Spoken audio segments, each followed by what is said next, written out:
Hello all, welcome to అర్నాస్ magazine. ఈరోజు రెసిపీలో క్విక్గా తయారయ్యే మసాలా ఎగ్ ఫ్రైడ్ రైస్ ఎలా తయారు చేయాలో తెలుసుకుందాం. ఇది బ్రేక్ఫాస్ట్లో తీసుకోవచ్చు, లంచ్లో తీసుకోవచ్చు, అలాగే డిన్నర్లా కూడా తీసుకోవచ్చండి. ఎలా తీసుకున్నా, ఎప్పుడు తీసుకున్నా వెరీ టేస్టీ రెసిపీ అండి ఇది.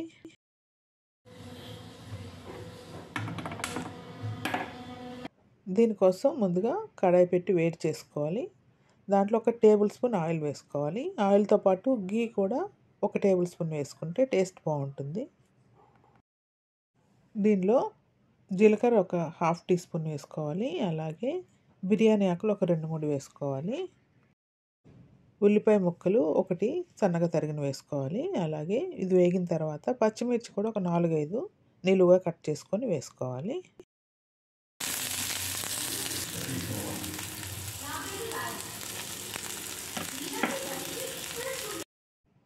ఉల్లిపాయ ముక్కలు, పచ్చిమిర్చి ముక్కలు వేగిన తర్వాత కరివేపాకు కొద్దిగా వేసుకొని వేపుకోవాలి.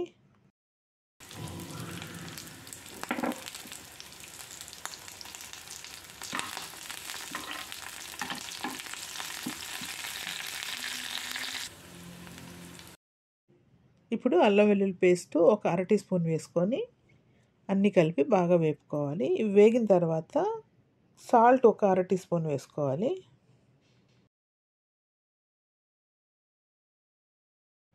కారం కూడా 1/2 టీ స్పూన్ వేసుకొని కలుపుకోవాలి.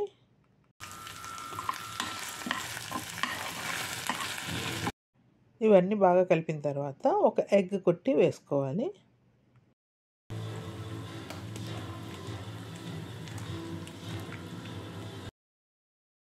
ఇప్పుడు స్టవ్ ఫ్లేమ్ సిమ్లో పెట్టుకొని మెల్లగా కలుపుతూ ఎగ్ అన్నీ మిక్స్ అయ్యేలాగా కలుపుకోవాలి.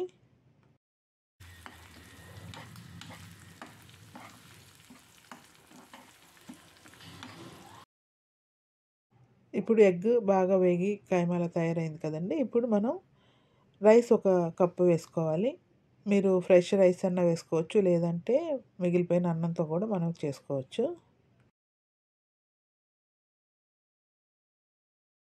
ఒకసారి ఇవన్నీ బాగా కలిపిన తర్వాత ఇప్పుడు ఈ రైస్ వేసాం కదండి. రైస్కి తగ్గట్టుగా కొద్దిగా salt 1/4 teaspoon, 1/4 teaspoon కారం కూడా వేసుకోవాలి. బాగా కలుపుకోవాలి. అలాగే పసుపు కూడా 1/4 టీ స్పూన్ వేసుకోవాలి. అలాగే ఫైనల్గా 1/2 టీ స్పూన్ గరం మసాలా పొడి కూడా వేసుకుంటే చాలా బాగుంటుందండి. అన్నీ బాగా మిక్స్ అయ్యేలాగా గరిటెతో కలుపుకుంటూ 5 నిమిషాలు వేపుకొని తర్వాత స్టవ్ ఆఫ్ చేసుకోవాలి.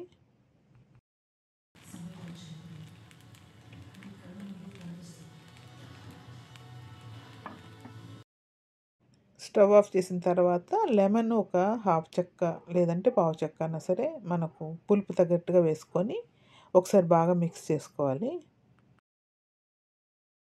చాలా సింపుల్గా వెరీ టేస్టీగా క్విక్గా అయిపోయే ఎగ్ ఫ్రైడ్ రైస్ రెడీ అండి. ఇది చక్కగా బాక్స్లో పెట్టుకోవచ్చు, టిఫిన్ బాక్స్కి, లేదంటే అప్పటికప్పుడు మనం చేసుకొని ఏదైనా చక్కగా తినాలనిపిస్తే మసాలా లాగా స్పైసీగా ఉంటుంది. చాలా బాగుంటుందండి ఎగ్ ఫ్రైడ్ రైస్. ఒకసారి ట్రై చేయండి. వెరీ సింపుల్ రెసిపీ కూడా ఇది. తినే ముందు 1 టీ స్పూన్ గీ పైన వేసుకొని తింటే చాలా బాగుంటుంది.